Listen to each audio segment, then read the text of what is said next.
Do you really need a buyer's list in 2025 with wholesaling real estate? Well, my answer is this, right?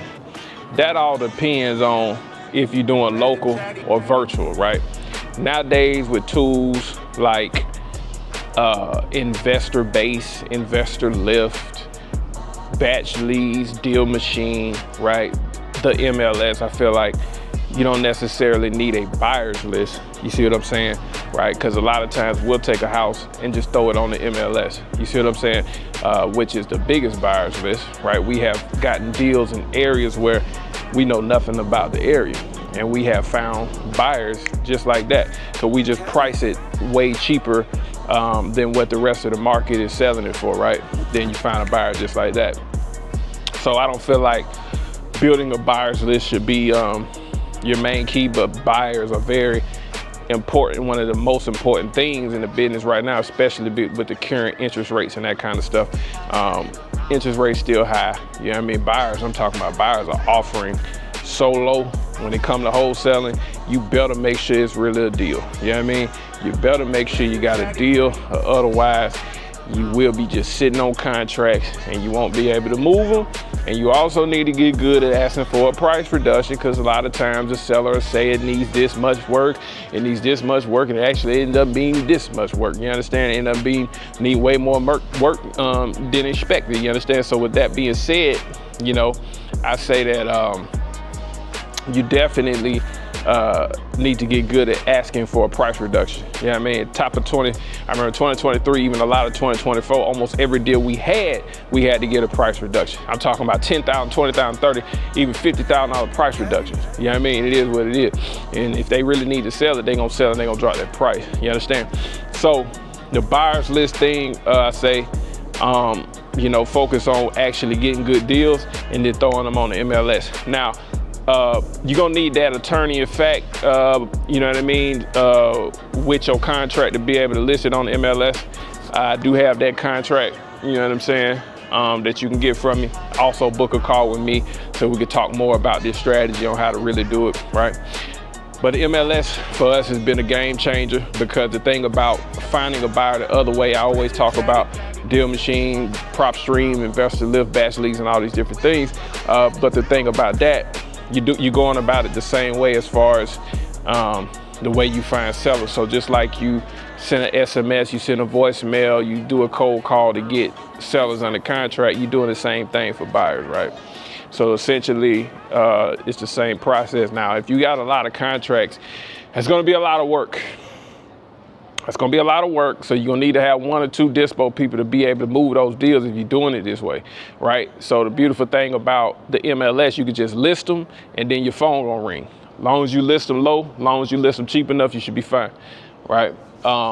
So I would not focus on building a buyer's list, you know what I mean? Because you're gonna be building a buyer's list as you put deals out anyway, you know what I mean? You're gonna have a lot of buyers inquiring about the deal. And then those buyers, you can add on your buyers list, you can add, get their phone number, email, find out their criteria. And I mean, I build buyers lists real fast, real quick, real easy. You know what I mean? It don't really take that long to do it. You understand? So build you a buyers list, you understand? And, you know, well, build a buyers list as you go. Don't worry about building it first. You understand? So yeah, I use a flat fee listing service. Sometimes I use an agent, but the flat fee listing service, you can just pay $100 and flat fee list it. And also it's another website I've been using as well that'll let you list it on the MLS as well for free, but you can only put, it's a few limitations, but we sold deals this way. Okay, book a call with me, we'll talk about it, right? All right.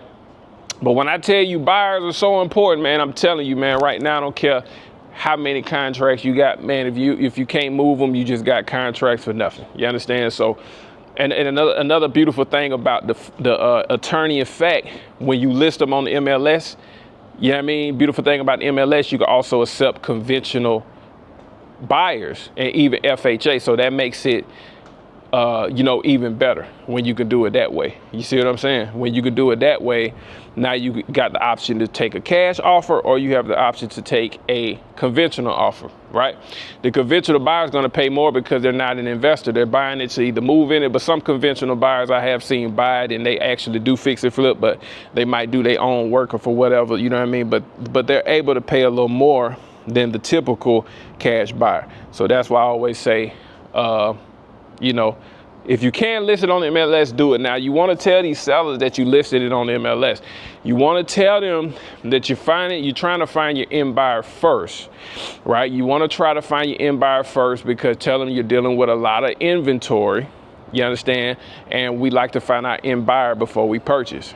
As long as you're straight up with them, you should be fine.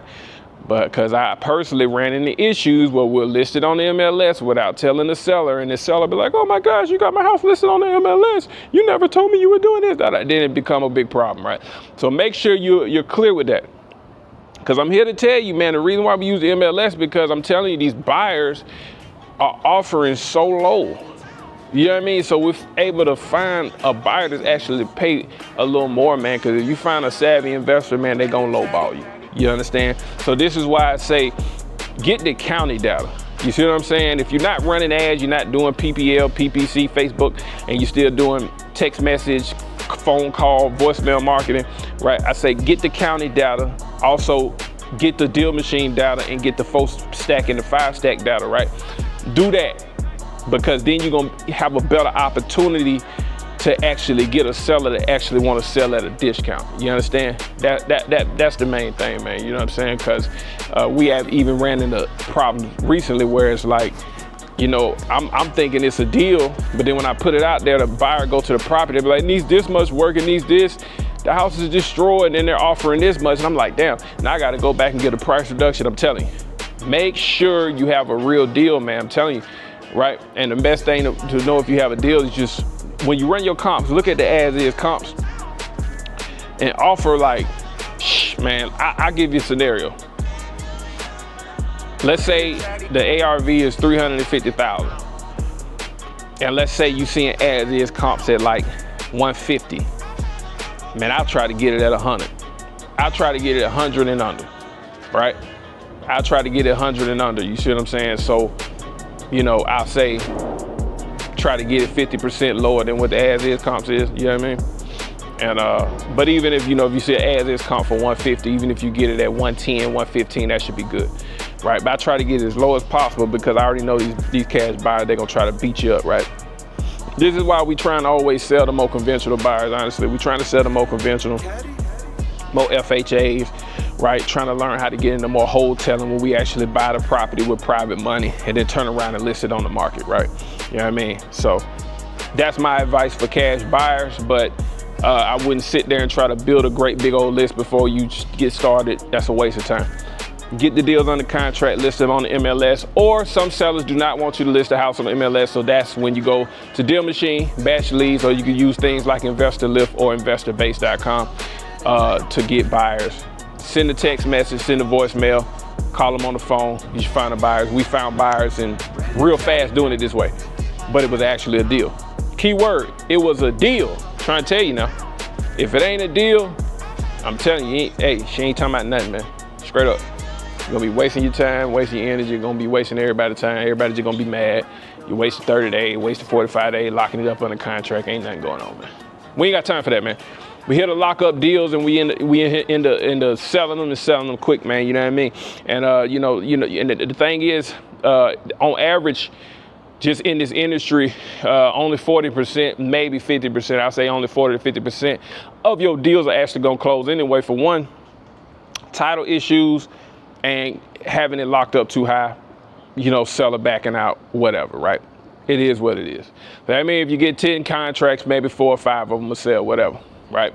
But if you lock them up good and you locking them up low, they should sell like that. You should have 70, 80%. I know when we go niche, when we going like the wham binocular method I always talk about, when we going that way, we always have like a 70, 80% closing ratio. You understand? But when you doing it like the bulk way, right? The virtual way is definitely 100%, 40, 50%.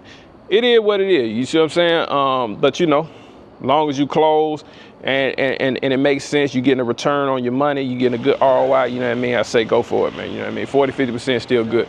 You know what I mean? It's still a great business, still a profitable business. You can't go wrong with this business. You know what I mean? You do it right, you make a lot of money. You know what I mean? You know, make 100,000, 200,000 a month starting off. You make 10,000, 20,000 a month, whatever, man. You know what I'm saying? You're gonna get it. You're gonna get there. You know what I mean? Eventually, just put the work in, man. You know what I mean? But click the link below, Bando Joe, man. You know what I mean? I want to take you to the next level. I want to show you how to, you know what I mean, get this business off the ground and use the tools that I use and use the process that I use, man, to guarantee you success, man. Bando Joe, that's it. Peace.